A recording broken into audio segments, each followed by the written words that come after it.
नमस्कार, मी डी.टी. आंबेगावे, मुख्य संपादक सत्य पोलीस टाइम्स। सामान्य जनतेचा आवाज बुलंद करण्यासाठी सत्य पोलीस टाइम्स या चॅनेलला आत्ताच सबस्क्राईब करा। समाजामध्ये वाढत चाललेल्या अंमली पदार्थाच्या व्यसनाला आळा घालण्यासाठी आणि विद्यार्थ्यांमध्ये कायदेविषयक जनजागृती निर्माण करण्याच्या उद्देशानं तळा पोलीस ठाण्याच्या वतीनं तळे विभाग शिक्षण प्रसारक मंडळाचे गोम वेदक विद्या मंदिर तळा येथे पोलीस रेझिंग डे तसेच जागतिक अंमली पदार्थ विरोधी दिन आणि सप्ताह मोठ्या उत्साहात साजरा करण्यात आला। या कार्यक्रमात संस्थेचे अध्यक्ष श्री मंगेश देशमुख, तळा पोलीस ठाण्याचे पोलीस उपनिरीक्षक श्री विजय पाटील, पोलीस हवालदार महेश मढवी, महिला पोलीस हवालदार पूजा साळुंखे, महिला पोलीस पूजा गावडे, पोलीस अंमलदार गोपाळ शेवाळे तसेच सौ जयश्री मचे आदी मान्यवर उपस्थित होते। कार्यक्रमात पोलीस उपनिरीक्षक श्री विजय पाटील यांनी विद्यार्थ्यांना अंमली पदार्थांचे दुष्परिणाम, ह्यातून होणारे शारीरिक, मानसिक आणि सामाजिक नुकसान तसेच कायदेशीर परिणाम याबाबत सखोल मार्गदर्शन केले। महिला पोलीस हवालदार पूजा साळुंखे यांनी विद्यार्थ्यांशी संवाद साधत व्यसनापासून दूर राहण्यासाठी आत्मविश्वास, योग्य संगत आणि सकारात्मक छंद यांचं महत्त्व पटवून दिले। अध्यक्षीय भाषणात श्री मंगेश देशमुख यांनी विद्यार्थ्यांना मोबाईलचा सुयोग्य आणि मर्यादित वापर करण्याचं आवाहन केलंय। तंत्रज्ञान उपयुक्त आहे, मात्र त्याचा वापर विद्यार्थ्यांच्या भविष्याला घातक ठरू शकतो, असे ते म्हणाले। कार्यक्रमाचे प्रभावी निवेदन श्री सुहास वावेकर यांनी केले, तर आभार प्राध्यापक डी.टी. आंबेगावे यांनी मानले। यावेळी गोम वेदक विद्या मंदिर तळाचे शिक्षक Rathod sir, Bagul sir, Wadhwal sir तसेच शिक्षकेतर कर्मचारी आणि विद्यार्थी मोठ्या संख्येने उपस्थित होते। तळा पोलीस ठाण्याच्या या उपक्रमामुळे विद्यार्थ्यांमध्ये अंमली पदार्थांविरोधात जागृती निर्माण होऊन सामाजिक जबाबदारीची जाणीव अधिक दृढ झाल्याचं समाधान व्यक्त करण्यात आलंय। हा उपक्रम समाजासाठी दिशादर्शक ठरेल अशी भावना उपस्थित मान्यवरांनी व्यक्त केली आहे। आज 2 जानेवारीपासून पोलीस रेझिंग डे हा कार्यक्रम आपण साजरा करीत आहोत। पोलीस रेझिंग डे 2 जानेवारी 1961 साली स्थापन झाला आहे। पोलीस रेझिंग डेमध्ये पोलिसांची स्थापना झालेली आणि महाराष्ट्र आणि गुजरात ज्यावेळेस वेगळा झाला त्यानंतर हा आपला दिवस साजरा केला जातो आहे। पोलीस रेझिंग डेच्या निमित्ताने आपण वेगवेगळे कार्यक्रम घेत असतो। पोलीस स्टेशनला पण आपण विद्यार्थ्यांना बोलवत असतो आणि पोलीस खात्याची म्हणजे काय कामं चालतात त्या अंतर्गत आपण माहिती देतो। आजच्या युगात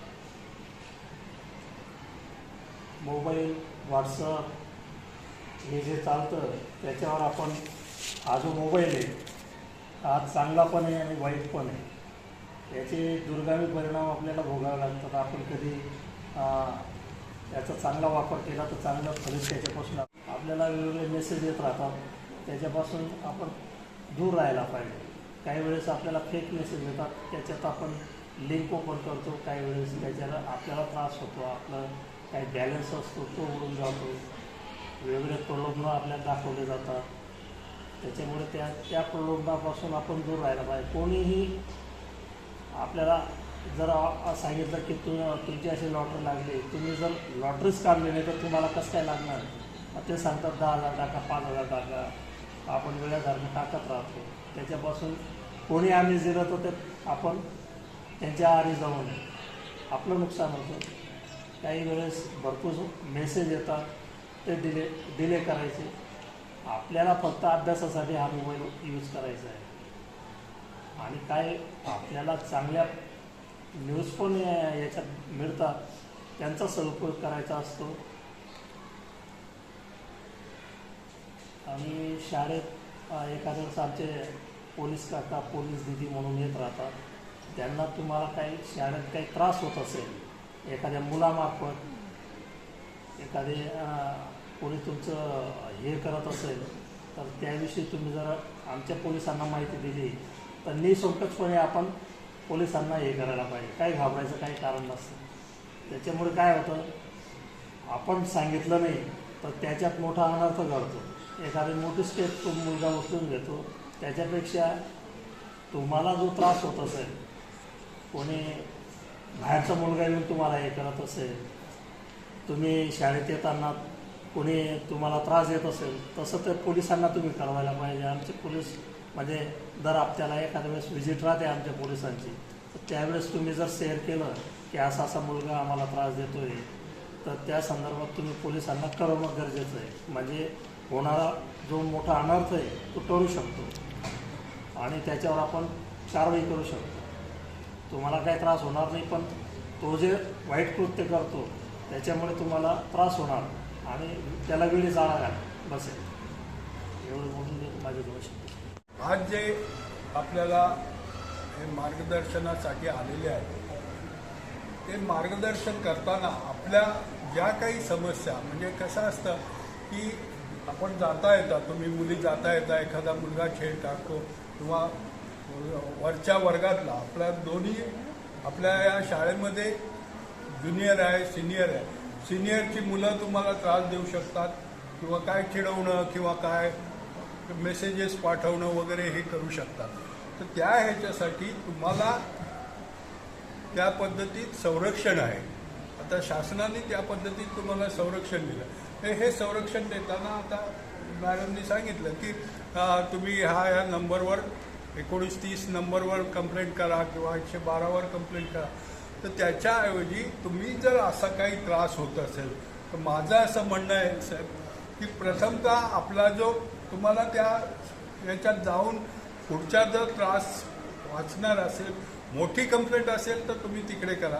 अदरवाईज तुम्ही ह्या बारीक सारीक कंप्लेंट असतील तर ते तुमची पहिली कंप्लेंट कुठे करा तर तुमचा वर्ग मॉनिटर, आपण मॉनिटर निवडलेले आहेत सगळ्या वर्गातनं, त्या मॉनिटरकडे सांगायचं की आपण पहिल्यांदी मॉनिटरला सांगायचं की बाबा हा मुलगा ह्या वर्गातला मला त्रास देतो, ह्या ज्युनियर कॉलेजचा मुलगा त्रास देतो.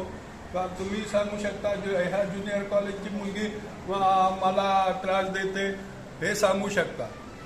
त्यामुळे काय होईल, मग तो त्या क्लासरूमचा जो हे असेल मॉनिटर किंवा CR असेल, त्यांनी त्याचे जे वर्ग शिक्षक असतील त्यांच्याकडे ती कंप्लेंट करावी की बाबा मॅडम असं असं आहे, सर आमचा असा मुलगा मला त्रास देतो, मला चिडवतो हे. मग ते त्या शिक्षकाला शिक्षक त्या मुलाला किंवा मुलीला बोलवून शाळेमध्ये आपल्या मुख्याध्यापकांसमोर त्याचं येईल आणि मग ह्याच्यातूनही मुख्याध्यापक किंवा कोण असेल तर ते तुमच्या पुढच्या दृष्टीने पुढे तुम्ही संपर्क घ्या. आणि इमर्जन्सी जर असं काही असेल की आयत्या वेळी जर समजा तुम्ही बाहेर आहात आणि तिथे तुमच्याजवळ मोबाईल आहे, तो मुलगा आपल्याला काहीतरी अडवून काहीतरी करत असेल तर त्यावेळी ह्या मोबाईलचा नंबरचा वापर करून तुम्ही करू शकता. पण अदरवाईज नाहीतर सर म्हटले त्याच्याप्रमाणे त्रास होऊ शकतो. तुम्ही असंच केलं कंप्लेंट तर उगाचच एवढी यंत्रणा तुमच्यासाठी फिरेल. तर त्या ह्याच्यासाठी प्राथमिक स्वरूपामध्ये पहिल्यांदी आपला वर्गमित्र आपलं त्याच्या संदर्भात बोलायला, तुमच्या वर्गमैत्रिणीजवळ बोलायला काय तुम्हाला अवघड नाही. तुम्हाला कंप्लेंट द्यायचा सुद्धा काय वाटायला नको. त्याचं जे तिथल्या तिथे शंका निरसन आणि त्याचा बंदोबस्त संस्था लेवलला आम्ही करू शकतो. आणि मग पुढचं जर बाहेर तुम्ही या कॅम्पसच्या बाहेर असेल आणि तो वारंवार जर मुलगा त्रास देत असेल तर त्याची कंप्लेंट फॉरवर्ड करता येईल आपल्याला की 1930 आहे किंवा 112 ना, बरोबर 112 ह्याला देता येईल. आणि मग ते कसं आहे ना, तुम्ही आता बाहेरच्या खेडेगावात नेतात, मधला ST स्टँडवर बसलेत किंवा इथे बाहेर कुठेतरी विश्रांती घेत आहेत, तर त्यावेळेत जर त्या मुलांनी त्रास दिला तर त्यावेळी तुम्ही ती कंप्लेंट त्या पद्धतीत करा, असं माझे 2 शब्द आहे. आणि त्याचबरोबर हा मोबाईल जेवढा चांगला आहे तेवढाच वाईट आहे. त्याचे चांगले गुण काय घ्यायचे ते आपण ठरवा. ह्याचा इफेक्ट, ह्याचा मॅग्नेटिक इफेक्ट तुमच्या बॉडीवर होत असतो.